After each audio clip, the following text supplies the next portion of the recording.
Thinking of buying a cute personalized necklace from CaitlynMinimalist.com, but not sure if it's the real deal or just another jewelry scam? You're not alone, and in this video, we take a closer look at everything you need to know before spending your money.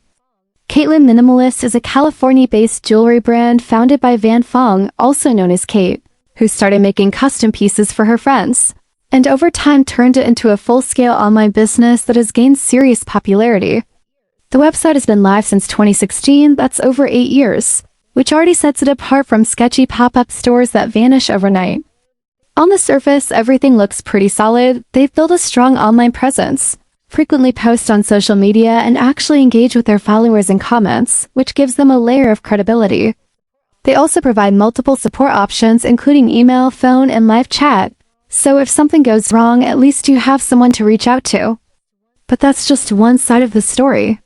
When we dig into real customer feedback, especially on platforms like Trustpilot, the picture becomes more mixed.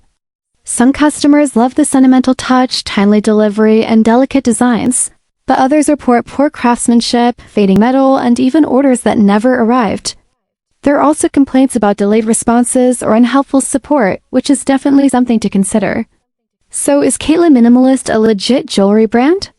Yes, it is. It's not a scam, and many people have had great experiences. But is it perfect? Not really. It seems like a hit or miss depending on your luck and expectations. If you value aesthetics and personalization and are willing to take a small risk, it might be worth it. Just don't expect luxury level quality or flawless service.